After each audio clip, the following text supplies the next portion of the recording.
மானானது நீரோடை வாஞ்சித்து கதறது போல என் ஆத்துமா உண்மை வாஞ்சிக்கிறது. என்னை சங்கீதக்காரனாகிய தாவீது இந்த சங்கீதத்தை எழுதுகிறார். இந்த 32ஆம் சங்கீதத்தினுடைய இந்த 42ஆம் சங்கீதத்தினுடைய தலைப்பை நீங்க பார்த்தீங்கன்னா, தோராயின் புத்தகத்துல ராகங்களில் ஒப்புவிக்கப்பட்ட மஸ்கீல் என்னும் சங்கீதம் தாவீதின் சங்கீதம் என்று போடுறது. இந்த மஸ்கீல்னா என்ன அப்படின்னா, மஸ்கீல் என்று சொல்வது ஒரு போதக சங்கீதம். மஸ்கீல்னா என்னது? ஒரு போதக சங்கீதம். இந்த போதக சங்கீதத்துல போதக சங்கீதம் அப்படின்னு சொல்லும் போது பார்க்கும்போது நிறைய சங்கீதங்கள் இருக்கு. 44ஆம் சங்கீதம் அதனுடைய தலைப்பை நீங்க பார்த்தீங்கன்னா அதுவும் ஒரு மஸ்கீல் சங்கீதம் தான். 42, 52, 53, 54, 55 இதெல்லாம் தாவீது எழுதின மஸ்கீல் சங்கீதம். இந்த மஸ்கீல் என்று சொன்னால் அர்த்தம் என்னன்னு சொன்னா, போதகம், ஒரு டீச்சிங், ஒரு உபதேசம். என்ன உபதேசம் அப்படின்னா, ஞானத்தை கொடுக்கிற ஒரு உபதேசம். மஸ்கீல் அப்படின்னா அந்த ஒரு பாட்டின் மூலமாக ஒரு கருத்தை சொல்லி அதன் மூலமாய் ஞானத்தை போதிக்கிற ஒரு சங்கீதம். ஞானத்தை போதிக்கிற சங்கீதம்.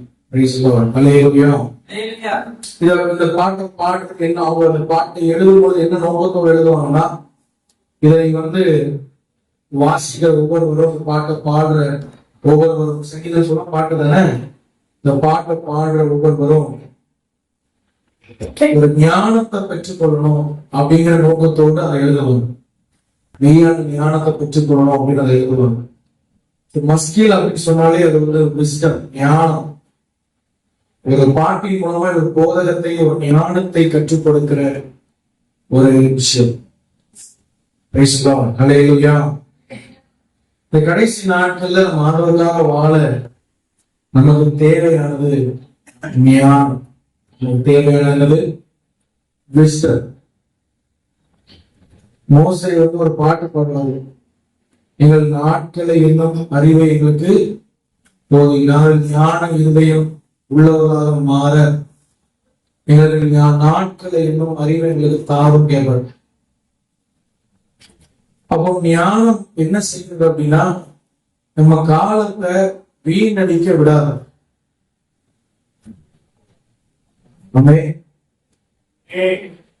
புரியுது? ஞானம் உள்ளவன் என்ன செய்ய மாட்டான்? காலத்தை வீணடிக்க மாட்டான். அதை பிரயோஜனப்படுத்தும். எப்படி பிரயோஜனப்படுத்துவாங்க? நல்ல விதத்துல அதை பிரயோஜனப்படுத்துவான். ஆண்டவருக்காக ஏதாவது செய்யணும்னு பிரயோஜனப்படுத்தும்.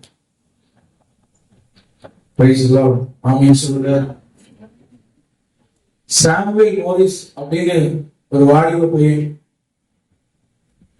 சின்ன வயசுல ஆண்டவரை ரட்சித்தார். சின்ன வயசுல அபிஷேகம், ரொம்ப சின்ன வயசு. அவன் கருப்பினத்தை நம்ம ஒரு நீக்கிறோம். அந்த சின்ன வயசுல சாமுவேல் மோரிஸ் இருதயத்துல ஆண்டவர் ஆத்தும பாரத்தை கொடுத்தார். வயசு என்ன தெரியுமா? 14 வயசு. 14 வயசு. இன்னைக்குள்ள 14 வயசு பிள்ளைய எடுத்தா அதுக்கு இருக்கிற மாதிரி என்னன்னா, ரிமோட்டுக்காரருக்கு சண்டை பண்ணும். எதுக்கு சண்டை பண்ணும்? இன்னைக்குள்ள 14 வயசு பிள்ளை எதுக்கு சண்டை பண்ணும்? எனக்கு ரிமோட்டுக்காரர் இது இல்ல, எனக்கு அது இல்ல, எனக்கு இது இல்ல.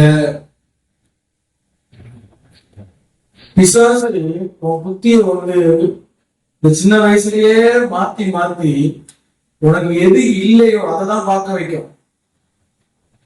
எது இல்லையோ தான் நீ வான்னு சொல்றது உங்களுக்கு இல்லைன்னா சின்ன பிள்ளைகள் எதை பார்க்க வைக்கும்? பயத்துல சொல்லு. வாழ்க்கை சொல்லுப்பா, உனக்கு எது இல்லை அதெல்லாம் பார்க்க வைக்கணும். இந்த சாமுவேல் மோரிஸ் 14 வயசுல ஊழிய வாஞ்சையில கர்த்தர் அவனுக்கு சொன்ன ஒரு இடத்துக்கு அவன் போனான். எப்படி போனானா, கப்பல் ஏறி போனான். 16 வயசுல கப்பல் ஏறிக்கும். 3 மாசம் கப்பல்ல போய் சேரணும். 3 மாசம். இன்னைக்கு மாதிரி பிளைட் கிடையாது. இன்னைக்கு ஏறோட போய் சேர்றதுக்கு 3 மாசம் கப்பல். 3 மாசம் சாமுவேல் மோரிஸ் எல்லாம் ஜாலியா என்ன செய்யலாம், படத்துல உறங்கலாம். 3 மாசம் கழிச்சு பார்த்துக்கலாம். 3 மாசம் கடலுக்குள்ள தான் நடக்க போறோம் அப்படி நல்லா சாப்பிட்டு உறங்கல. 3 மாசம் முழு வேதத்தையும் ஆதியாகமத்தையும் வெளிப்படுத்த படிச்சு முடிச்சிட்டாங்க. இல்ல ஆண்டவர் மகிமைப்படுத்துவோம். 16 வயசு பையன் ஊழிய வாஞ்சையில கப்பல் ஏறி போறான். 3 மாசம் வேஸ்ட் பண்ணுங்க. ஞானம் உள்ளவன் தன் காலத்தை என்ன செய்வாங்க, போஜனப்படுத்து. இன்னைக்கு பரிசுத்தமா வாழ, தெய்வத்துக்காக வாழ உங்களுக்கு வேண்டியது ஞானம். இன்னைக்கு ஞானம் இல்லாதனாலதான் பிசாசு நம்மள அப்படியே ஈஸியா தூக்கி சாப்பிடலாம். நமக்கு விஸ்டம் இல்லை, ஞானம் இல்லை, அபிஷேகம் இருக்கிற அளவுக்கு ஞானம் இல்லை.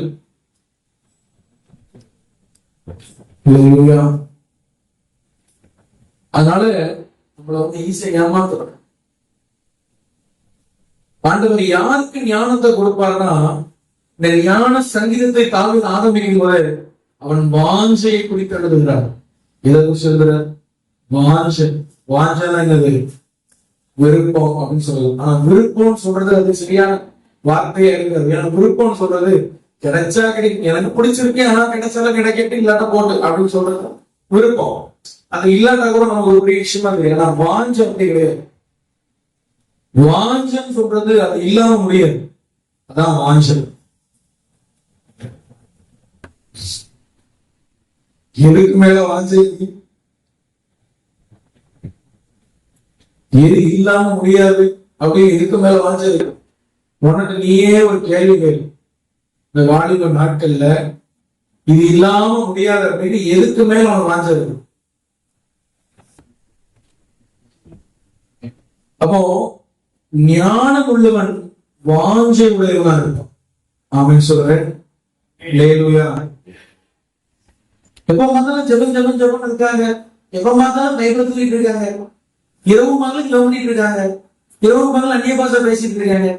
இவனுக்கு ஒரு வேலையே கிடையாது. ஞாயிற்றுக்கிழமை ஒரு நாள் 2 மணி நேரம் போய் ஆரம்பிச்சுட்டு அந்த ஆளை மூடிட்டு போனோம் பைபிள். அதுக்கப்புறம் அடுத்த ஞாயிற்றுக்கிழமை தூசி தட்டி திறக்கணும். இதுதானே கிறிஸ்தவம். 24 மணி நேரம் ஜெபம் பண்ணிட்டு இருந்தா என்ன வாழ்க்கை? அப்படி சொல்றவன் முட்டாள். அப்படி சொல்றவன் யாரு? அவன் இன்னும் உலகத்தை புரியல. இன்னும் அவனை சுத்தி நடக்கிறது ஆமையில புரியல. புத்தி மங்கி போயிருக்கு, கண்ணு சொருகி போயிருக்கு. ஆனா ஞானி மாதிரி பேச வாஞ்சை உள்ளவன், ஞானம் உள்ளவன், ஞானம் உள்ளவன், வாஞ்சை உள்ளவன். அவனுக்கு எவ்வளவு ஜோமனா ஆசை தீராது, எவ்வளவு அந்நிய பாஷை பேசணும்னு ஆசை தீராது, எவ்வளவு பைபிள் படிச்சாலும் ஆசை தீராது. காலையில 6 மணி நேரம் ஜோம் பண்ணிருப்பான், நைட்டு மறுபடியும் உட்கார்ந்து ஜோம் பண்ணுவான். அவன் யாரு? உனக்கு தெரியும். என் நாட்கள் கொஞ்சம், நான் கர்த்தருக்காக ஏதாவது செய்யணும். இந்த உடம்புல உயிர் ஒட்டிட்டு இருக்கிறது கொஞ்ச நாள், அதுக்கு முன்னாடி கர்த்தருக்காக ஏதாவது செய்யணும்னு நினைக்கிறான் பாருங்க, அவன் ஞானம் உள்ளது. கர்த்தருக்காக ஏதாவது செய்ய சபையே, தெய்வத்திற்காக பயன்படணும். கர்த்தரோட அபிஷேகங்களை ஜெபிக்க வைக்கிறார், ஜெப அபிஷேகம் மேல் ஊற்றுகிறார். நீ கர்த்தருக்காக ஏதாவது செய்ய மாட்டேன். வாலிபுக்கு நீ ஆண்டவர் கொடுக்க மாட்டியா? எவ்வளவு நாள் நீ நினைக்கிறேன், நிறைய வருஷம் இருக்கு, நிறைய வருஷம் நான் வாழ போறேன், நிறைய வருஷம் வாழ போறேன். இந்த பூமியில் ஆண்டவர் நான் சொல்றேன், தெய்வ சித்தத்தை செய்ய நான் தாழ்மையா சொல்ல முடியும். ஒரு 200 வருஷம் ஆனவர் எனக்கு இன்னும் தந்தா கூட எனக்கு போதாது.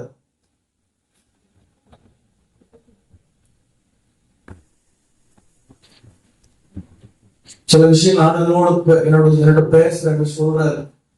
நான் கேட்கிறேன், ஆண்டவரே எவ்வளவு நாள் தான் பூமியில இருந்தாங்க சொல்றதுதான் செய்தி முடிக்க எவ்வளவு வருஷம் எடுக்கும், எவ்வளவு ஆயுசு நாட்கள். எனக்கு வயசு எனக்கு 80 வயசா, ஆயுசு நாளை பத்தி கவலைப்படாது. ஆனா இந்த வயசுலயே நம்ம ஆயுசு நாளை பத்தி ஒரு கவலை வர, அவன் தான் ஞானி. நமக்கு தெரியும் நமக்கு நாள் இல்ல, தேவன் நம்மகிட்ட குறிச்சு நிறைய திட்டம் வச்சிருக்காரு. நம்ம எவ்வளவு நாள் இருந்து செய்ய போறோம், எவ்வளவு நாள் இந்த சரியில ஓட போதும், எவ்வளவு நாள் பெல்ல நிற்க போதும், ஒரு சொல்றதெல்லாம் நம்ம செய்ய முடியுமா? என்னெல்லாம் அவருக்கு ஆசை.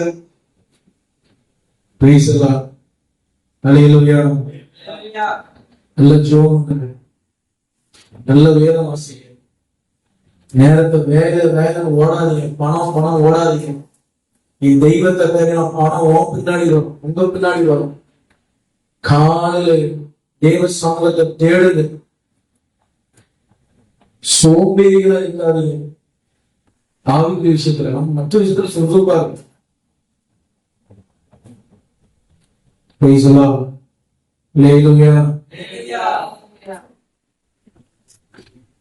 சாமுவேல் மோரிஸ் கப்பல் ஏறி 3 மாசம் கழிச்சு பைபிள் படிச்சு நல்லா வசனத்துல நல்லா தேடிட்டான். அங்க போய் இறங்கினா ஒரு பாஸ்டர் பார்க்க போறான். அந்த பாஸ்டர் பார்க்க வந்தான். அவர் பார்க்க 16 வயசு ஆளு, நினைஞ்ச பணம் மாதிரி இருக்கான்.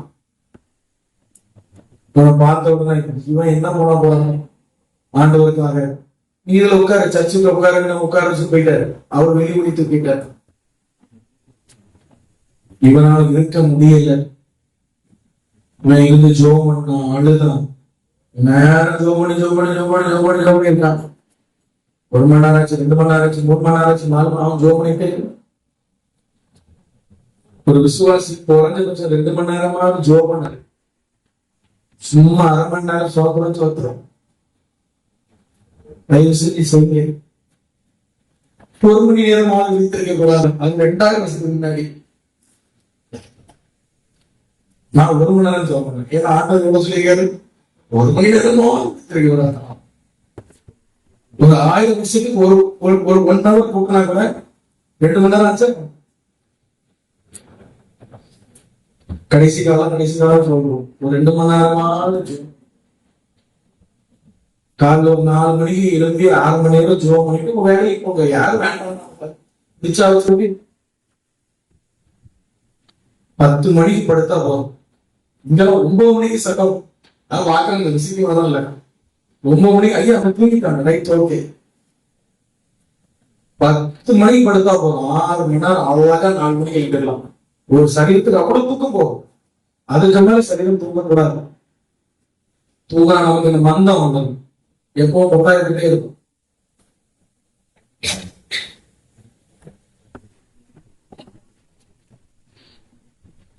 ஆவியானவர் சில நேரம் தூங்க வர மாட்டேங்கிறது. அப்போ 4 மணிக்கு 6 மணிக்கு ஜோம் பண்றேன், வேதம் வாசி, வேலைக்கு போங்க. கடமையாச்சு, கூட கடமையாச்சு. எவ்வளவு ஆசீர்வாதம் இருக்கு தெரியுமா? நான் சொல்றேன், இதை செஞ்சு பாருங்க. ஜப அபிஷேகம் நாங்க வச்சிருக்கிறாரு உங்க மேல, உங்களை நம்பிதான் வச்சிருக்கிறார். இந்த இடத்துல இருக்கிற சில பேர் ஆண்டவர் பயன்படுத்த ரொம்ப தாகத்தோடு இருக்கிறார். நான் சொல்றது போல கொஞ்சம் இருந்தாலும் 40 ஆப்பிள் தான் இருக்கணும். அவன் இருக்க முடியல. சாமுவேல் மோரிஸ் எழுப்பி தெருவு போய்தான். அவனுக்கு தெரிஞ்ச வசனத்தை, அவனுக்கு தெரிஞ்ச மொழியில, அவனுக்கு தெரிஞ்ச பாஷையில அவன் அடிச்சு நுழைகிற பசங்க. 16 வயசு பையன் இவ்வளவு பயங்கரமா பேசுறான். ஆனா பெரிய கூட்டமே போச்சு. நடந்தது தெரியுமா? 10-20 நிமிஷம் பிரசங்கம் பண்ணான். 10வது நிமிஷம் அங்க இருக்கிற 20 பேர் அந்த ரோட்ல முழங்கால போட்டு பாவ அறிக்கை செஞ்சு ஆடுற 20 பேர். ஒரு 16 வயசு பையனுடைய பிரசங்கத்தை கேட்டு 20 இவன் சர்ச்சைக்கு வர 20க்கு முன்னாடி வந்துச்சு. அங்க இருந்து கை கட்டி அவன் பாடி ஆரம்பிச்சுட்டு இருக்கான். அந்த பாஸ் வெளியே போய் சாயங்காலம் வராரு. இவன் 20 ஆத்மாவும் சம்பாதிச்சுட்டான். கை கட்டி பாடிட்டு இருக்கான். 16 வயசு. கர்த்தர் பயன்படுத்த நினைச்சிட்டா வயசுல ஒரு விஷயமே கிடையாது. நம்ம தூக்கி எடுக்கிறோம் நினைச்சிட்டாரு, தூக்கிடுவாரு. ஆவிய ஜோமன் போது கொஞ்சம் விட்டு கொடுங்க. ஆவியானவருக்கு நீ வந்தா விட மாட்டேன், நீரா நானானு பார்த்தெல்லாம் நினைக்காத, தூக்கி எரிஞ்சிடும். எவ்வளவு நாள் ஒரு பொறுப்பாக தெரியாது. தூக்கி எரிஞ்சுன்னா அடியெல்லாம் படாது, நீங்க கவலைப்படாது, ரத்தம்லாம் வராது. ஆவியில நிரம்பி தூக்கி எரிஞ்ச நான் பார்த்துருக்கேன், கேள்விப்படுறேன். நாங்க பைபிள் காலேஜ் படிக்கும் போது மேல மாடியில இருக்க ஆவியில ஜோம் பண்ணிட்டு இருக்கிறாங்க. நடுவில் ஒரு பாக்ஸ் மாதிரி இருக்கும், கீழே கார்டன். மேல ஃபர்ஸ்ட் ஃப்ளோர், செகண்ட் ஃப்ளோர், கீழே கார்டன். ஆவியில இருந்து ஜோம் பண்ணி பொறுத்து கார்டன் கொடுத்தான் ஃபர்ஸ்ட் ஃப்ளோர்ல இருந்து. அவங்க ஒண்ணு ஆங்கில இருந்து ஒரே அன்னையில எல்லாம் ஓடி போய் பார்த்தா ஒவ்வொரு அடி ஒரு சின்ன கீரை கூட இல்லை, ஒரு எலும்பு கூட இல்லை, ஒவ்வொரு கீரை கூட இல்லை. அம்பாடு ஜோமனி எழுதி வரான். கத்தனை மையப்படுத்துவோம். நல்ல ஆவியை தூக்கி இருக்க அடிதான் கூடாது. இப்படி கத்தர் அவனை சாம்பிள் போலீஸை பயன்படுத்தினான். இதெல்லாம் நினைக்கிறீங்க, சாம்பிள் போலீஸ் எத்தனை வருஷம் வாழ்ந்தாலும் தெரியுமா? நம்ப மாட்டீங்க. 21 வயசுல ஆண்டு ஜீவன் எடுத்தார். 21 இயர்ஸ், 21 வயசுல அவ்வளவுதான் அவங்க ஆண்டு கொடுத்தார் அந்த வாழ்க்கை. ஆனா அந்த 21 வருஷத்தை அவன் பயன்படுத்தி அவனுடைய மரணத்துக்கு கட்டுக்கடங்காத கூட்டம் எல்லாம் அவனால லட்சியப்படுவாங்க. ஞானம் உள்ளவனாகிறது. ஞானம் உள்ள எப்போ வாஞ்ச உள்ளவன். ஞானம் உள்ள எப்போ எப்படி இருப்பான்? வாஞ்ச இருந்தே.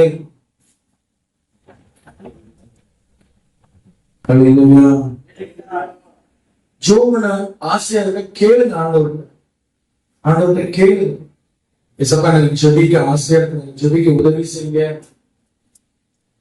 ஜெபிக்க தெரியாத கூட நீங்க ஆண்டவர்கிட்ட கேட்கலாம். தெரியுமா, எனக்கு ஜெபிக்க தெரியல, எனக்கு ஜெபிக்க சொல்லித்தாங்க.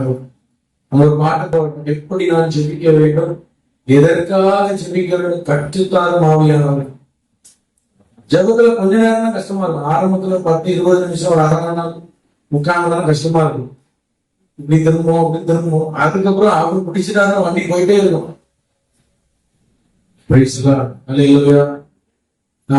இந்த 6 நிமிஷமா போற அந்த மாதிரி ஜபத்துல கர்த்தர் உங்க கண்களை திறக்கணும். அப்படி ஜோம் பண்ணுங்க.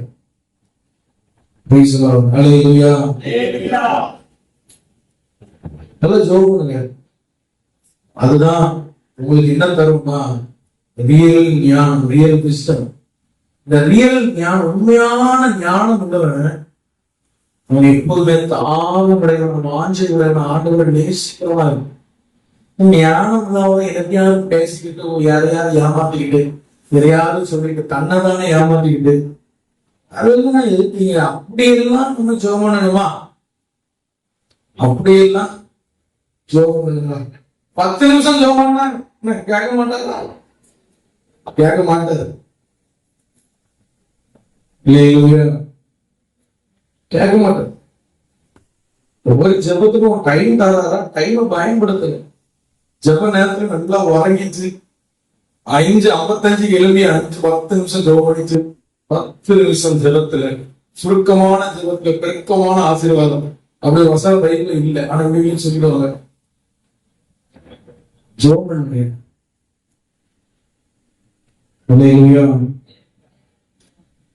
அதுதான் கேட்பேன்.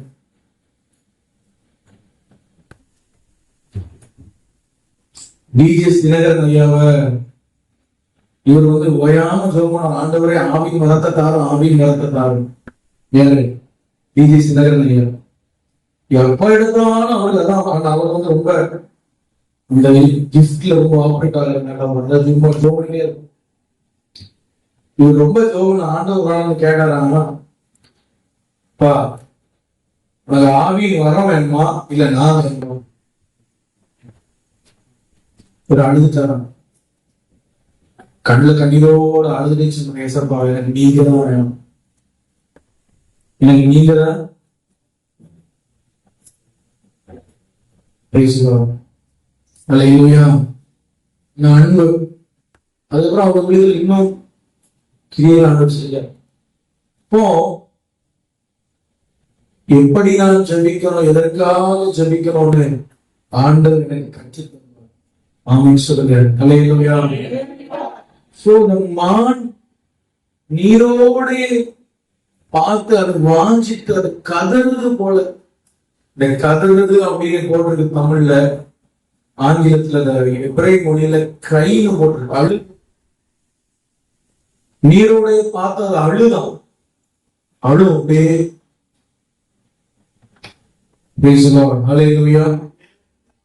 அந்த போய் நான் அழுவேன்னு தாமஸ், நீங்க எதுக்காக அழுறீங்க? வாலிபர்கள் எதுக்காக அழுற? பெரியவங்க எதுக்காக அழுறீங்க? எதுக்காக மலரும்? அழுகை எதுக்காக?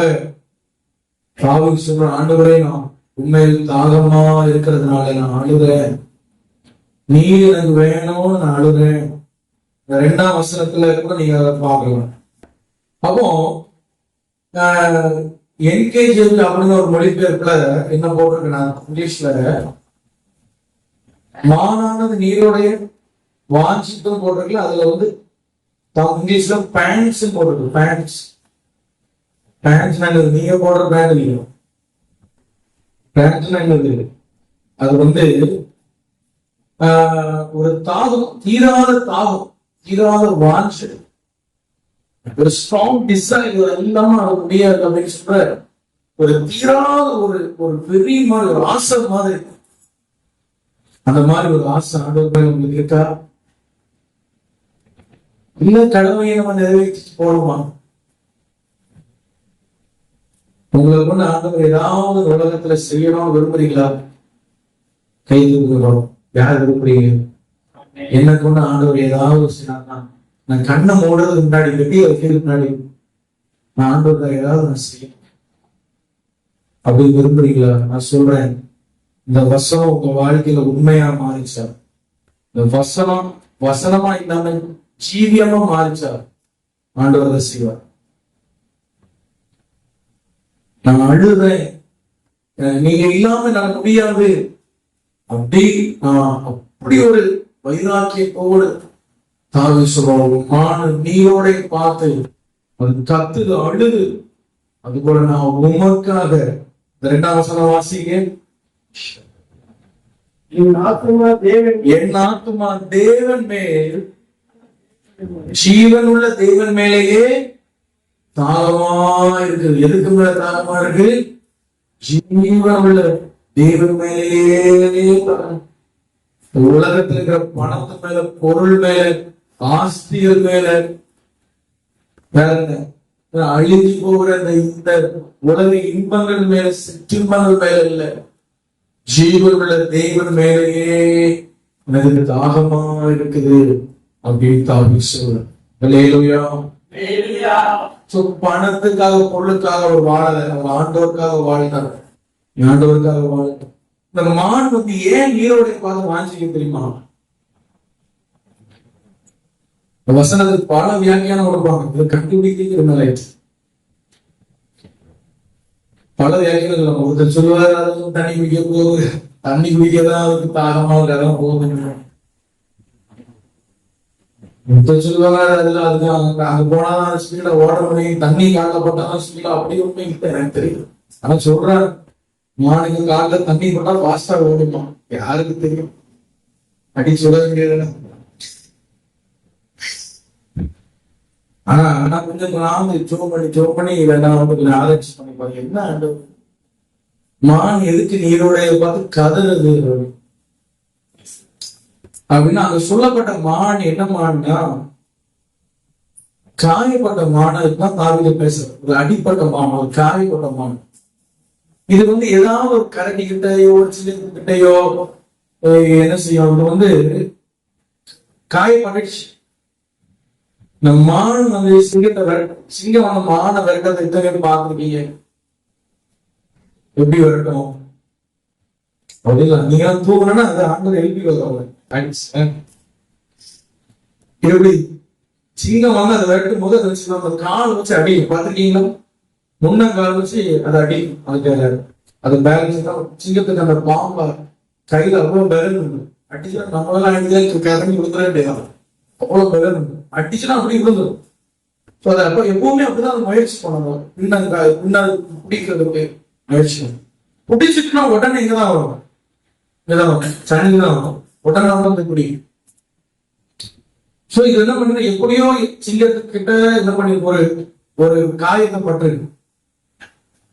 இது என்ன பண்ணுன்னா, இந்த காயப்பட்ட மான் என்ன தண்ணீரை ரொம்ப விரும்பும். ஏன்னா ஒண்ணு இதற்காகனா அந்த ரத்தம் வடிந்து கொண்டிருக்கும் தண்ணீருக்குள்ள போச்சுன்னா, தண்ணீர் அதுக்கு மேல அந்த ரத்தத்துக்கு மேல பட்டுச்சுன்னா அது வந்து அதை ஹீட் பண்ணுவாங்க. தண்ணீரே அதை வந்து ஹீட் பண்ணுவாங்க.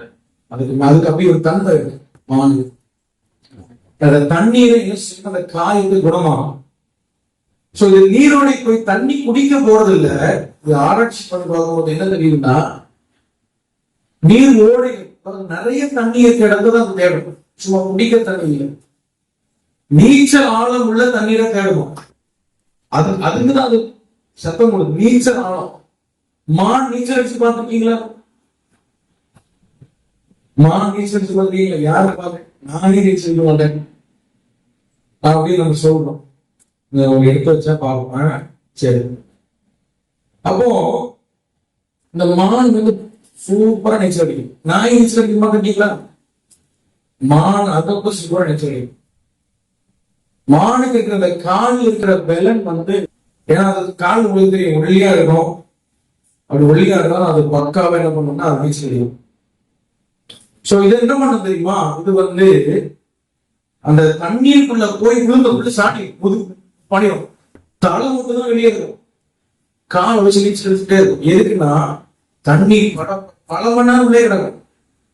தண்ணீர் படப்பட அது என்ன ஆகும்னா அது ஹீலம். அதுக்குதான் முதல் விஷயம். ரெண்டு காரியம் ஒண்ணு இருக்கு. இந்த தண்ணீர்ல இருந்து நம்ம நீச்சல் அடிப்பாங்க, தலை மட்டும் வெளியே இருக்கும். ஆழமும் நீச்சல், கடலை கூட அதான் நீச்சல்.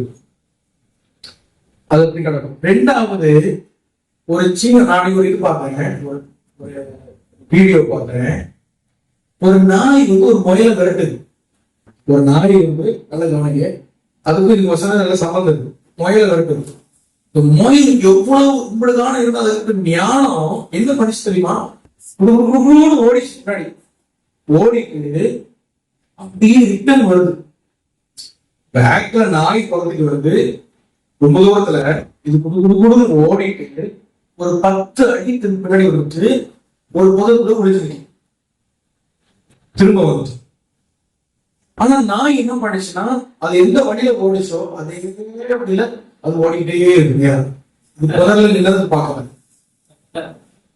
இது இந்த முயலுக்கு எப்படி இது தெரியும் அப்படின்னா, நாய் வந்து முயலை பார்த்து ஓடல. முயல் பயப்படும் பொழுது, பயந்து ஓடும் பொழுது அதுல இருந்து வேர்வை வரும். அந்த வேர்வை ஒரு விதமான ஒரு ஸ்மெல் கொடுக்கும். அந்த ஸ்மெல் தான் துரத்திட்டு தான் ஓடுது. அந்த ஸ்மெல் எங்க போறது, நாற்றம் எங்க வருதோ, அந்த மனம் எங்க வருதோ அது பின்னாடி துரத்தும். இது எல்லாம் மிருகங்களுக்கும் இருக்கும், மானுக்கு ஒண்ணு. மானை ஒரு சிங்கம் துரத்துது, இல்ல ஒரு கரடி துரத்துது, ஒரு சித்த துரத்துதுன்னா அதுக்கு மேல இருந்து ஒரு விதமான ஒரு ஸ்மெல் வரும், ஒரு வேர்வை நாற்றம். எத்தனை கிலோமீட்டர் ஒழுங்கி இருந்தாலும் அந்த மாணவர் கண்டுபிடிச்சு, ஏன்னா அந்த ஸ்மெல்ல தொடர்ந்து அது வந்துடும். இது எதுக்கு தெரியுமா தண்ணிக்குள்ள குதிக்குது? தண்ணிக்குள்ள குதிச்சா அந்த நாற்றம் அப்படியே மாறிடுது. அதுக்கு மேல அடிக்கிற அந்த வேர்வையில அந்த எதிரியால போயிட்டோட அப்படி. சில மான் என்ன பண்ணும்னா, ஆராய்ச்சியாளர் சொல்றாங்க, தண்ணிக்குள்ள முங்கிக்குமா. அதாவது மூச்சு பிடிச்சிருக்க முடியும், தண்ணிக்குள்ள முங்கிக்கணும். இல்லைன்னா மூக்கை மட்டும் வெளியே விட்டு மற்ற உடம்பு ஃபுல்லா உள்ள வச்சிடும். ஃபுல் உடம்பே வச்சு வச்சுட்டா அது பாடல இருந்துடும், மணி கணக்கா இருந்துடும். இது சுத்தி சுத்தி சுத்தி பார்க்கும், எங்கேயுமே இல்லை, இந்த மாதிரி இருக்காது. அப்படி இருந்தாலும் தண்ணிக்குள்ள இந்த மாதிரி அது விசாரிச்சு போக முடியாது, விட்டு போயிடும். உடனே கண்டே பிடிக்க முடியாது. தண்ணிக்குள்ள தண்ணி மேல பட்டுனாலே அதுக்கு மேல ஸ்மெல் போயிடும், அதை கண்டே பிடிக்க முடியாது. தூரத்துல வந்துச்சு அப்படியே கண்டுபிடிச்சாலும் உள்ள வர முடியும், ஏன்னா அது அவ்வளவு ஆழத்துக்குள்ள பிடிச்ச முடியும். இதை பார்த்துட்டே இந்த நேரம் தாக்கி எப்ப பார்த்தாலும் தெரியல.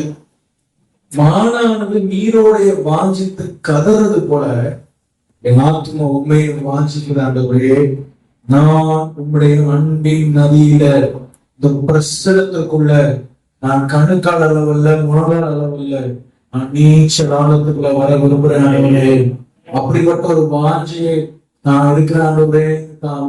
ஏன்னா தாங்கள் அதிகமா காயப்பட்ட ஒரு மனுஷன், அதிகமா மனிதர்கள் ஏமாற்றப்பட்ட ஒரு மனுஷன், காயப்பட்ட ஒரு மனுஷன். அவர் இருதயெல்லாம் ரணமாக இருக்கு, எப்பவுமே அழுது. சொந்த பிள்ளை அவருக்கு துரோகம் பண்ணிச்சு, நண்பர்கள் துரோகம் பண்ணாங்க, கூட இருக்கிறவங்க துரோகம் பண்ணாங்க, எதிரிகள்னால அவருக்கு சொந்த மாமனார் விரோதமா எழுப்புனது. அவருக்கு ரொம்ப ரொம்ப காயப்பட்ட ஒரு மனுஷன். யோனத்தான கேட்கிறேன், நான் என்ன தப்பு பண்ணேன், எதிர்த்து இப்படி துரத்துறாங்க அப்படின்லாம் கேட்கிறேன். அவ்வளவு காயப்பட்ட ஆண்டவரே, இவ்வளவு காயப்பட்ட நான் ஆறுதல் அடைவது பிரசனத்தின் நதியில தான் ஆண்டவரே, ஒரு பிரசனத்துக்கு உள்ளதான். இந்த காலங்களில் எவ்வளவு காயப்பட்டு இருந்தாலும், எவ்வளவு தூரம் நம்ம ஒதுக்கப்பட்ட நிலையில் இருந்தாலும், நம்ம நினைக்கிறோம் அங்க போனா கொஞ்சம் சமாதானம் கிடைச்சது, இங்க போனா சமாதானம் கிடைச்சிடும், 2 நாள் லீவ் போட்டு வீட்டுல பேசாம பெட்ஷீட் எடுத்து போட்டு நான் தூங்கிட்டா எனக்கு எல்லா பிரச்சனையும் தீர்ந்துடும் நான் நினைக்கிறோம். தீராது, தீராது. பிரச்சனை பெருசாகும், பிரச்சனை பெருசாகும். ஏன்னா நம்மள ஒரு பிசாசு துரத்திக்கிட்டே வருது, ஒரு பொருளாதாரி துரத்திக்கிட்டே வருது. அதனால சமாதானம் இருக்க கூடாது, நம்ம வீட்டுக்குள்ள சமாதானம் இருக்க கூடாது, நம்ம குடும்பத்துக்குள்ள சமாதானம் இருக்க கூடாது, நம்ம தொழில் நம்ம சமாதானம் இருக்க கூடாது. எவ்வளவு சமாளிச்சாலும் நமக்கு திருப்தி இருக்காது. ஒரு விடுதலை சாப்பிட்டா சாப்பாடு திருப்தி இருக்காது. ஆவிகள் பொருளாதாரங்கள் அவ்வளவு கிரியை செய்யும்.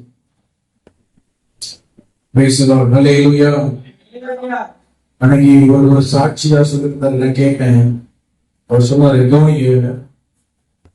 அவங்க வீட்டுல சமையல் பண்ணா, அவங்க வீட்டுக்கு எதுவும் யாரும் மாந்திரிகம் பண்ணிடுறாங்க.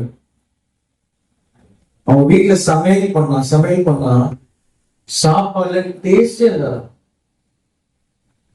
சாப்பாடு என்ன இருக்காது, டேஸ்டே இருக்காது. நல்ல சம்பாதிக்கிற குடும்பம், நல்ல வசதி. இதனாலேயே சண்டை வரணும் வீட்டுல. என்ன சாப்பாடு பண்ற, என்ன சண்டை வரும். ஒரு நாள் இவங்க சபைக்கு வந்திருக்காங்க, போதர் ஜோ பண்ணியிருக்காரு. பொண்ணு தேவி ஆடிட்டு சொல்லுது, என்ன பண்ணா அந்த குடும்பத்துல சமாதானத்தை நான் கெடுக்கதான் வந்தேன் அப்படின்னு நிறைய சொல்லிச்சு. அதுல ஒண்ணு சொல்லிச்சுன்னா, இவங்க சமைக்கும் போது அந்த சாப்பாடு ருசியை நம்ம உறிஞ்சி எடுத்துக்குவேன். ஆவி செய்யற விஷயத்த நம்ம என்ன நினைச்சு உறங்கிட்டு இருக்கோம். ஆவி மண்டலங்கள்ல ஒரு பிசாசோட குடும்பத்துக்குள்ள வந்துன்னா என்னெல்லாம் நடக்குது பாரு. வாழ விடாது, வாழ விடாது. மாந்திரிகத்தால பிடிக்கப்பட்டவங்க முகத்தை பார்த்ததே கண்டுபிடிச்சது. சமாதானமே இருக்க மாட்டான், வாழ விடாது. அதனாலதான் எங்கிறது ஈடுபட மாட்டேன். இங்க எத்தனை போராட தெரியுமா பெருமை. நான் ஆண்டவரை தாழ்மை என்ன போராடு. நான் தான் சொல்றேன், இவ்வளவு அபிஷேகம் பெற்று அழைப்பு பெற்று ஆண்டவரை ஜெபம் பண்ண நம்ம ஈடுபட மாட்டேன். நீங்க இருக்காது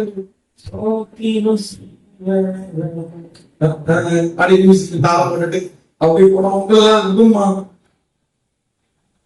நீங்க வீட்டுல எப்படி ஜோப் பண்ணுவீங்கன்னா, ஆவை இல்லாத ஜோப் பண்ணணும். சரியா? விடுதலையா நீங்க இருக்கணும். ஆவிங்க விடாது, வாழ விடாது.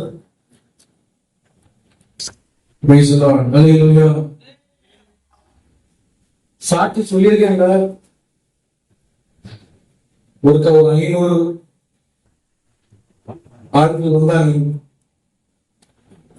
சரிங்களா சத்தியம் தெரியல. சரி ஒரு நாள் சொல்றேன். ஒரு நாள் வந்து திரௌபதிக்கு கோபடி அப்புறம் படுத்தேன். ரூமை சுத்திட்டு 500 ஆகி 500 இருக்கும். சரி அப்புறம் போயிடுச்சு. அங்க அவ அவ்வளவு ஏன்னா இந்த இங்க அப்படிப்பட்ட விஷயம் இருக்கு. அதாவது நம்ம பாவப்படுது. ஆனா ஆண்டவர் பெரியவர். அதையா என்னதான் போராடினாலும் இயேசுவின் நாமத்துக்கு முன்னாடி அது பண்ணிட்டே ஆகும். வேற ஆப்ஷனே கிடையாது. இயேசு ரத்தத்துக்கு முன்னாடி அது விழுந்தே தீரணும். ஆனா அந்த அதிகாரம் நமக்கு இருக்கணும். இயேசுக்கு அதிகாரம் இருக்கு, நமக்கு அதிகாரம் இருக்கா அதை பார்க்கணும். இது சொல்லுது நான் ருசியெல்லாம் எடுத்துருவேன். எப்பவும் கணவன் மனைவி சண்டை 24 மணி நேரம் சண்டை. எதுக்கு சண்டை போட்டாலும் தெரியும். எப்பவும் சண்டை குடும்பத்துல வாழ கூடாது. தாவீது சொல்ற ஆண்டவரே பிசாசனால போராட்டங்கள், மனிதனால போராட்டங்கள், என்னையும் பிசாசுடைய கண்களுக்கு மறைக்கிற ஒரு இடம் என்னன்னா அது உன்னதமான மறை. அவனால கண்டே நம்மள துரத்திட்டே வர முடியாது. நம்ம அப்படியே முட்டத்தோடு இருந்த மாதிரி அப்படியே பொதிச்சு நம்ம பாதுகாப்போம். அதான் பாருங்க யோபு 28:7 வாசிங்க. யோபு 28:7 வாசிங்க.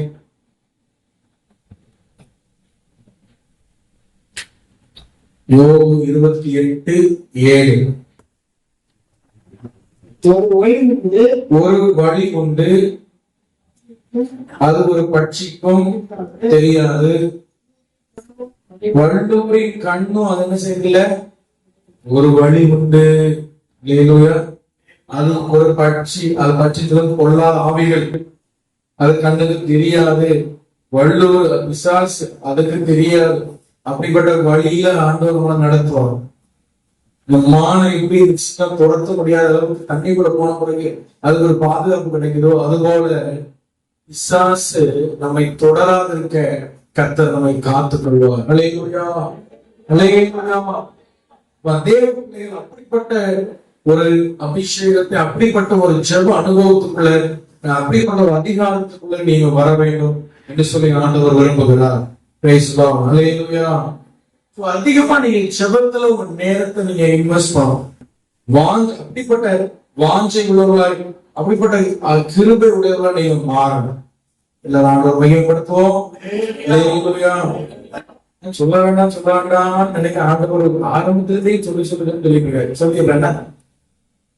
ஜெபத்தை பத்தி சொல்லும்போது நம்ம நேரம் எடுத்து ஜெபம், ஜெபத்துல நேரம் எடுத்து ஜெபிக்கணும். ஒரு சின்ன சாட்சி சொல்றேன். இன்னைக்கு காலையில் ஆண்டவர் என்னைய 2 மணிக்கு எழுப்பிட்டார். எத்தனை மணிக்கு? அடுத்தது 11:30 மணி. 2 மணிக்கு எழுப்பிட்டார். சோம்பேறியா இராத, சோம்பலா இருந்தா ஆவிக்குரிய வாழ்க்கையில வளரவே முடியாது.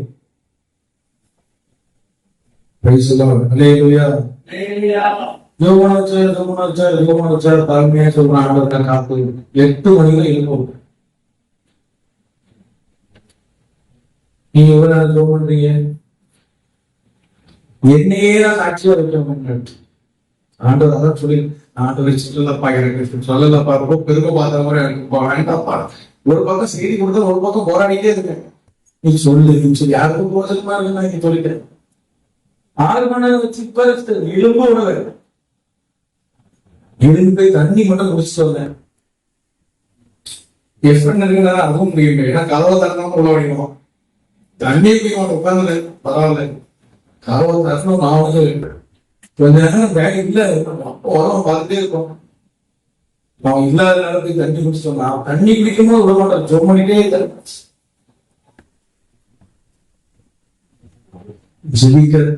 மாறணும்.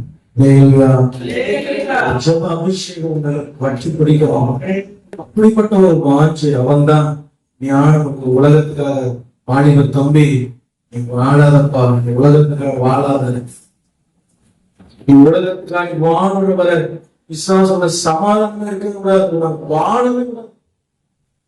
பாவத்தை முதல்ல அழகா காட்டுவான். பாவத்தை எப்படி காட்டுவான்? வாலிபன் தம்பி மாதிரி கவனிக்கிறீங்களா? எல்லா பெண்களுக்குள்ளேயும் ஒரு ஏமாறு இருப்போம். பக்கத்துல ஒரு வாலிப பையன் கையை பிடிச்சு சொல்லு. எல்லா பெண்களுக்குள்ளேயும் ஒரு ஏமாறு இருப்போம். அது எவ்வளவு அழகாக தெரியும். அந்த ஏவாள் நம்ம வஞ்சிட்டுவோம். பெண்கள் பொம்பளை பிள்ளைங்க எல்லா ஆம்பளைகளுமே என்ன இருப்பான்? ஒரு ஆழம் இருக்கும். பார்க்க ஸ்டைலா இருக்கான்னு நினைக்கிறாரு. எல்லாத்துக்குமே ஒரு ஆழம் இருக்கும். உங்களுடைய வாலிபத்துல ரொம்ப கவனமா இருக்கும், நல்ல கவனமா இருக்கும். தம்பிமா புரியுதா? நீ திருமணம் செய்யும் பொழுது தேவ சித்தத்தின் படி தங்கச்சிமா இருக்கோமே இசையும் தேவ சித்தத்தின் உங்களுடைய இணைப்பு பரிசுத்தமா இருக்கும். நான் சொல்றேன், நான் ஓப்பனா பேசுறேன், பரிசுத்தமா இருக்கும். ஏன்னா உனக்குள்ள இருக்கிறது பரிசுத்தம் இல்லை தம்பி. நீ சுமக்கிறது பரிசுத்தம் இல்லை. உனக்கு புரியும் நினைக்கும். சுமக்கிறது பரிசுத்தம் இல்லை. நீ இத வேற ஒருத்தர் கூட நீ பகிர்ந்து கொண்டால், வேற ஒருத்தர் கூட நீ பகிர்ந்து கொண்டால் வாழ்க்கை முடிஞ்சு அவ்வளவுதான், கம்ப்ளீட் வாஷ். அதனாலதான் பைபிள் சொல்றது பரிசுத்தம் உள்ளது அசுத்தம் உள்ளது சம்பந்தம். ஆண்டவர் ரட்சிக்கிறார், அபிஷேகிக்கிறார், வித்து பரிசுத்தமானது. வேற இதுபடியா நீ போயிட்டு பண்ட கட்ட அது உள்ள இருக்கிறது ஏவாள், உள்ள இருக்கிற ஆதாரம். சோ பொம்பளை பிள்ளைங்க வெளி பிரகாரமா இருக்கிற அழகா பார்த்து நீ மயங்கிறவர், வெளி பிரகாரம் இருக்கிறத பார்த்து மயங்கிறவர். ஒரு மனுஷன், ஒரு பையன் உனக்கு திருமண வயது வரும் பொழுது இன்னைக்கு நான் சொல்றது நீ மனசை பதிச்சு, அவன் முழுவதும் கர்த்தரால் ஆட்கொள்ளப்பட்டிருக்கிறான். அவனுக்குள்ள இருக்கிற ஆதாம் செத்து 2ஆம் ஆதாம இயேசு அவனுக்குள்ள இருக்கிறாரான்னு பாரு. அப்படிப்பட்டவன் உனக்கு துணையா இருந்தாரு, வாழ்க்கை ஆசீர்வாதம். அவளுக்குள்ள இருக்கிற ஏவாள் செத்து கிறிஸ்துவினால் ஆட்கொள்ளப்பட்டிருக்கிறாளான்னு பாரு. பலரை பார்த்து வஞ்சிக்கப்பட்டாரு. சரியா? சரி. சோ இந்த உலகத்துக்காக நீ வாழுகிறவரை விசுவாசம் என்ன பண்ணதான் செய்வான்? நம்ம வேதனைப்படுத்திட்டே காயப்படுத்திட்டே இருப்பான். முதல்ல ரொம்ப அழகா காண்பிப்பான், அழகா இருக்கும். ஆனா நீ போய் மாட்டிக்க, உன்னை காயப்பட்டு காயப்பட்டு காயப்பட்டுதான் இருக்கான். உன்னை சமாதானம் இருக்க. இந்த உலகத்துல அழிஞ்சு போகிற இந்த காரியத்துக்கு பின்னாடி நீ ஓடாது. அழிஞ்சு போகிற இந்த மாதிரிப்பட்ட விஷயத்துக்கு பின்னாடி நீ ஓடாது. வாலிபர் எத்தனை நாள் சொல்றேன், ஆனாலும் ஒரு மாற்று ஒரு விஷயத்தை கவனிக்கவில்லை. சர்ச்சுக்குள்ள நேரத்துக்கு உட்கார்ந்து எவ்வளவு நாள் சொல்ற அன்பா சொல்லியிருக்கிறேன். அவனை கேட்கிறதே எனக்கும் மரியாதை கொடுக்கறது இல்லை. இந்த இடத்துல உலாவுங்கிற ஆவியானவருக்கு நீ மரியாதை கொடுக்கறது இல்லை. நீ யாரெல்லாம் மதிக்க போறீங்க? யார மதிக்க போற? கர்த்தரே நீ மதிக்கலன்னா வேற யாரும் மதிப்ப? யாரு நீ மரியாதை வந்தாச்சு தீ வார எரிக்க போட்டு வச்சுட்டாங்க மாதிரி இருக்கக்கூடாது. யாரெல்லாம் நம்ம மதிக்க போறோம்? இந்த அழிஞ்சி போகிற விஷயத்துக்கு பிறகு ஓடறப்பா. இந்த வாலிபத்தை நீ கர்த்தருக்காக நீ வாழு.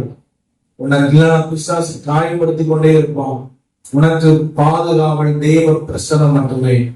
அதனால நீ எங்க அல்லேலூயா ஞானம் நம்ம எவ்வளவு லைஃப் இருக்கு, நம்ம எவ்வளவு வாழ போறோம், நம்ம என்ன செய்ய போறதுக்காக, நம்ம என்னெல்லாம் அனுபவத்துக்காக நம்ம பண்ணணும், அப்படிங்கிற ஒரு பிளான் உனக்குள்ள ஓடிக்கிட்டே இருக்கணும். ஒரு அறிவு உனக்குள்ள இருந்துட்டே இருக்கணும். ஞானம் உனக்குள்ள இருந்துட்டே இருக்கணும். எல்லாருமே இருக்கணும். ஆமென் சொல்லுங்க. அல்லேலூயா. அப்படியே ஒரு வானம் பார்த்து அப்படியே சுத்தக்கூடாது. என்னை குறிச்சு ஆண்டவர் ஒரு நோக்கம் வச்சிருக்கிறார், ஒரு திட்டம் வச்சிருக்கிறார். நான் பரிசுத்தமா, நான் தெய்வத்துக்காக நான் வாழணும் என்கிற ஒரு எண்ணம் நமக்குள்ள இருந்துகிட்டே இருக்கணும். அதுதான் உண்மையான ஞானம். அல்லேலூயா. அதான் உண்மையான விஷயம், அதான் உண்மையான ஒரு அறிவு. அதுதான் நமக்கு வேணும். அந்த வாஞ்சை நம்மளை நிரப்பணும். அப்படிப்பட்ட வாஞ்சை இருக்குதா? கர்த்தருக்கா ஏதாவது செய்யணும் அப்படிங்கிற வாஞ்சை இருக்குதா? எவ்வளவோ சூழ்நிலைகள் ஆண்டவர் தருகிற, எவ்வளவோ சூழ்நிலைகள், சின்ன பிள்ளைங்க எல்லாருமே சொல்றேன், அப்போ செபிக்கிற டைம் கிடைக்குது உங்களுக்கு, எவ்வளவோ நேரம் கிடைக்குது. உன் நேரத்திலான வீணடிச்சுட்டார, நேரத்தை வீணடிக்க, கிளாக்க பாரு, டைம் பாரு, ஓடுறது இருக்குது, லைஃப் ஓடிக்கிட்டே இருக்குது. இன்னைக்கு மணி 12 10 நிமிஷம் இருக்குது. ஏப்ரல் 28 2024 11:30. நீ எத்தனை கோடி கொடுத்தாலும் இனி உன் வாழ்க்கை பார்க்க முடியாது. எத்தனை சொல்ல முடியாது. 2024 ஏப்ரல் 28 11:30 இனி உன் வாழ்க்கை எத்தனை கோடி கொடுத்தாலும் உனக்கு திரும்ப அது கிடைக்காது. ஆனா ஒரு சந்தோஷம், அந்த நேரத்தில் நீ தேவ சமூகத்தில் இருந்திருக்க, அது ஒரு பெரிய சந்தோஷம். அல்லேலூயா. இப்படி எல்லா நேரமும் உனக்கு சொல்ல முடியுமா? Don't waste your time. வாலிபம் கொஞ்ச நாள் தான், இன்னொரு 2-3 வருஷம் போச்சுன்னா நீ இழுத்து கொண்டு வர. அதுக்கப்புறம் உனக்கு கடமை வந்து ரொம்ப நாள் ஒரு வேலையில போயிட்டே பண்ணி. அதனால வாலிபத்தை ஏசு போகுது. அல்லேலூயா. அல்லேலூயா. நான் வந்து வாலிபத்துல ஆண்டவரை ரட்சித்தார். நம்ம சும்மா சொல்லலை, சும்மா கதறிக்கல. வாலிபத்துல ஆண்டவரை ரட்சித்தோம். சர்ச்சையில் நேரத்துக்கு அப்போ வந்து பெருமையை நேரத்துக்கு போவோம். எங்க வீட்டுல அப்பதான் காலையில எழுப்பி ஒருத்தரா சுத்தி வருவாங்க. கார் உண்டு, என்ன காரணம் போகணும். எனக்கு ஒரு பைக் உண்டு. அந்த நேரத்துல நான் பாடு ரட்சிக்கப்பட்ட முன்னாடி நான் லேட்டா தான் போவேன். ரட்சிக்கப்பட்ட பிறகு என் பாடு போயிருப்பேன், என் பாடு கட்டியாம, என் பாடு பைக் இருப்பேன், என் பாடு வந்து யாரு அம்மா வந்தா என்ன, அப்பா வந்தா என்ன, வரட்டா போனா என்ன, நான் பாடு வந்துட்டே வந்து தாங்க. முதல் பாட்டு முன்னாடி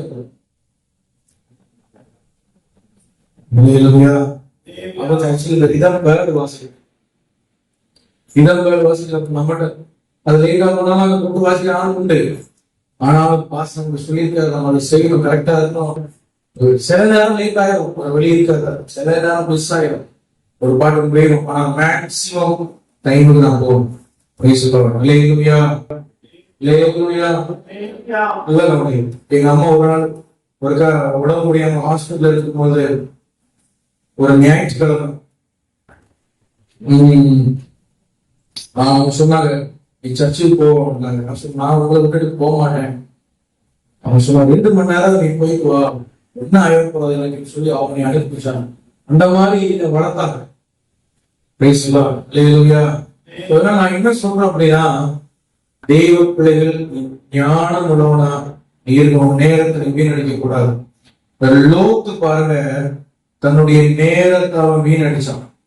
அவன் உலக ஆசையை பார்த்துட்டு அவன் போய் தன்னுடைய நேரத்தை அவன் வீணடித்தான். நல்ல ஜெபிக்கிற பிள்ளையா நீ மாறணும். நல்ல கைப்படுத்தி நீ ஜெபிக்கணும். ஞாயிற்றுக்கிழமை காலையில ஜோமன்ட்டு இல்லையா? ஜோமன் நல்ல கைப்படுத்தி ஜெபிக்கணும். சரியா? சரி, நல்ல நீ வந்து நிறைய வாட்டி சொல்லியிருக்கேன், உனக்குன்னு ஒரு டைரி வச்சுக்கோ, உனக்குன்னு ஒரு ப்ரேயர் டைம் வச்சுக்கோ. நேரத்துல யார் பேசணும், யார் அப்பா அம்மா யாரும் உங்களுக்கு நேரம் கொடுக்காதீங்க. நேரத்துல ப்ரேயருக்கு கூட போங்க. ஜோமனு ஆண்டவரோட பேசுற வசனத்தை தியானிச்சு எழுதி வசனத்து மேல கை வச்சு ஜோமன் ஆவிய அபிஷேகத்தை கேள்வி, எனக்கு ஆவியானவர் இந்த அபிஷேகம் தாரோ அப்படின்னு கேளுங்க. அபிஷேகத்தை கேளுங்க. கர்த்தர் அபிஷேகங்களுக்கு தருவார். அபிஷேகத்தினால் நிரப்பப்படும். அபிஷேகம் உங்களை கர்த்தருக்காக வாழ வேண்டும். லோத்து பாருங்க, அவன் தூரத்துல பார்க்கறான், அதெல்லாம் பச்சை பச்சைன்னு எல்லாம் பார்க்க அழகா இருக்கு. அழகா பார்த்து சோதம் குமாரர்களுக்கு மாட்டிட்டான். பார்க்க வெளியே பார்க்கறதுக்கு அழகா, தூரத்துல அழகா இருக்கு. எகிப்து தேசத்தை போல செழிப்பா இருக்கு. இவன் உள்ள போய் மாட்டிக்கிட்டான். உள்ள போய் மாட்டினதுக்கு அப்புறம் பைபிள் சொல்லுது, அவன் இரவும் பகலும் வியாபாரப்பட்டானா இருதயத்துல. நோக்கு அங்க நடக்க அக்கிரமத்தை பார்த்து பேதர் எழுதுற, இரவும் பகலும் வேதம் போடுறான். என்ன இப்படியெல்லாம் நடக்குது, இப்படியெல்லாம் நடக்குது, இப்படியெல்லாம் நடக்குது. கர்த்தர் என்ன பண்ணாரு தெரியுமா? நீங்க வாசிச்சு பாருங்க. ஆதியாகம புஸ்தகத்துல 19ஆம் அதிகாரத்துக்கு வாங்க. 19ஆம் அதிகாரம், ஆதியாகமம் 19ஆம் அதிகாரத்துக்கு வாங்க. அதுல ஒரு வசனத்தை வாசிக்கலாம்.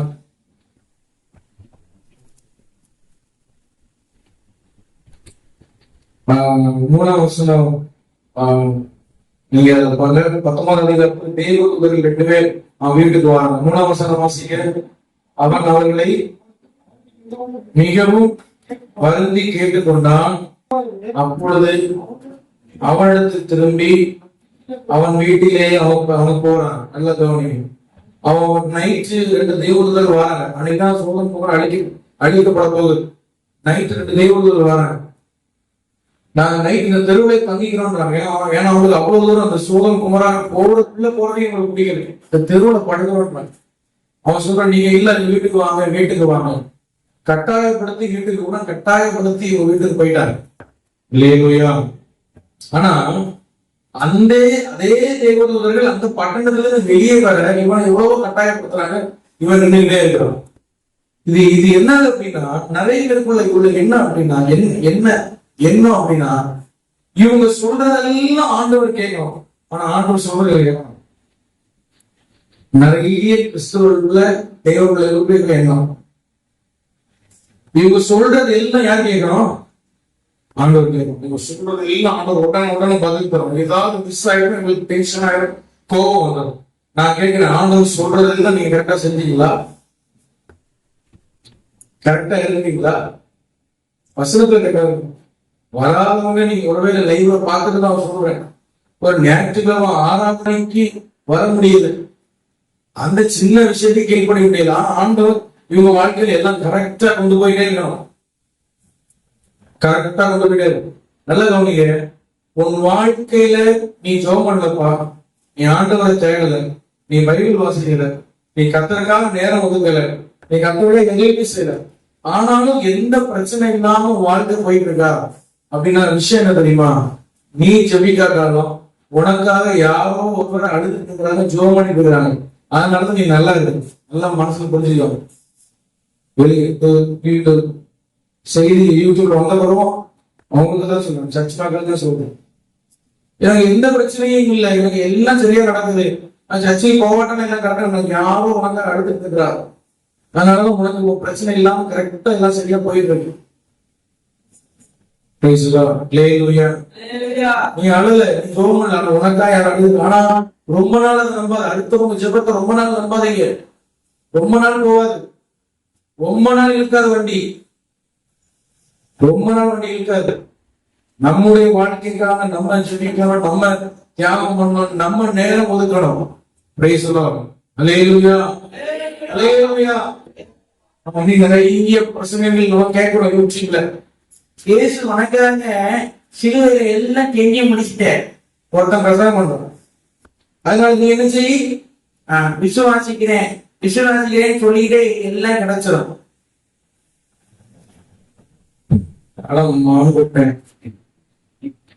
பிரசங்கம் இயேசு எல்லாம் முடிச்சுட்டாரு, நீ இயேசுவே நான் விசுவாசிக்கிறேன் வெற்றிகளை சொல்லிட்டே கிடைக்கும். அப்ப இங்க ஜோம் பண்ணி கண்ணீர் படிச்சு போராடிட்டு இருக்கிறவங்க உங்களுக்கு நியூஸ் மாதிரி தெரியும். நியாயத்துக்கு பண்ணால ஏமாந்து போயிடுவேன். சும்மா ஜெபம் பண்ணிட்டு சோத்திரம் பண்ணிட்டு பிசாசு வந்து உள்ள ஏறிடும். நான் கிறிஸ்தவன் ஆயிட்டு ரட்சிக்கப்பட்டாயிடுச்சு, நான் எப்படினாலும் வாழலாம் அப்படி கிடையாது. ஒரு பிசாசு விரட்டும் போது அந்த பிசாசு சொல்லுதான், நல்ல கவனிங்க, நீ எப்போ ஒரு கிறிஸ்தவனுக்குள்ள போவேன்னு கேட்டுச்சான். யாருக்குள்ள? கிறிஸ்தவனுக்குள்ள ரட்சிக்கப்பட்ட விஷயம் பண்ணி ஞானசனம் எடுத்து சபத்தி காட்சிக்கு வந்து தசமாகாணி கொடுத்து ஒழுங்கா இருக்கிற ஆதரவோடு ஒழுங்கா வர்ற ஒரு கிறிஸ்தவனுக்குள்ள பிசாசு போக முடியுமா? 100% முடியும். அவனுக்கு வாய்ப்பு இருக்கு. போ கேட்டாங்க, எப்போ எப்படி போவ, எவ்வளவு வழி இருந்தா அவன் சொல்லுது, வைரஸ் கோவிட்-19 வைரஸ், இந்த மாதிரி வைரஸ் அளவு இடம் கொடுத்தாலே ஒரு ஆத்துமாவோடு நான் போயிடுவேன் சொல்லிடலாம். வைரஸ் அளவு உங்களை நீங்க ஏமாந்துட்டு இருக்காதீங்க. நான் சர்ச்சைக்கு போறேன், ஐயா தலை கை வைக்கும் போது நான் ஆடல, அதனால பிசாசு நம்ம வாழ்க்கையில் எந்த பகுதியை பிடிச்சு வச்சிருக்கிறான்னு பார்க்கணும். நல்ல போராடி செபிக்கிறவர்களாய் கிரயம் செலுத்துறவர்களாய் இருக்கணும். சும்மா இந்த லூசு பிரச்சனைகளை கேட்டு ஏமாந்து போயிடாதீங்க. ஜெபத்துல உங்க நேரத்தை இன்வெஸ்ட் பண்ணுங்க. சும்மா பெற்றுக்கொள்ள சொன்னோன்னு வராது. நீ கிரயம் செலுத்தணும். உன் நேரத்தை, உன் முழங்கால, உன் கண்ணீரை நீ ரத்தம் சிந்தி அளவுக்கு ஜெபம் பண்ணணும். அப்போதான் கர்த்தர் உன் வாழ்க்கை அற்புதம் செய்ய முடியும். பசி எடுக்கணும், உபவாசிக்கணும். இந்த மாதம் நான் உபவாசிக்கவில்லை, கர்த்தர் என்று சொல்லவில்லை. அவன் அவனுக்கு லெட்டர் எனக்கு ஒரு உபவாசம் பண்றாரு. ஒரு விசுவாசி வாரத்துல ஒரு நாள் உபவாசம் பண்ணணும். வாரத்துல ஒரு நாள் ஆகும் குறைஞ்ச உபவாசம் பண்ணணும். ஒரு பாஸ்டிங் எடுத்து ஜெபம் பண்ணுங்க, கிரயம் செலுத்துங்க. ஒண்ணும் செய்ய மாட்டாங்க, ஆனா கர்த்தர் வானத்தை திறந்து ஊற்றணும். இவங்க நல்லா தூங்குவாங்க, எல்லாம் செய்வாங்க. அப்படி இருக்கக்கூடாது. கிரயம் செலுத்துங்க, தேவ சமூகத்துல போராடு. யாக்கோபு கர்த்தர் கொடுத்த தரிசனம் எப்போ நிறைவேறிச்சு தெரியுமா? அவன் போராடின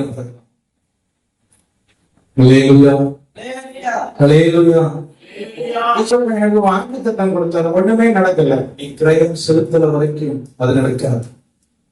சும்மா இந்த மாதிரி பேசி எல்லாம் முடிச்சுட்டு நான் ஜெபம் பண்ணிட்டே இருப்பேன், சோதனை சொல்லிட்டே இருப்பேன், எல்லாம் வந்துட்டே இருக்கோம் பண்ண வராது. ஏமாந்து போயிடாது.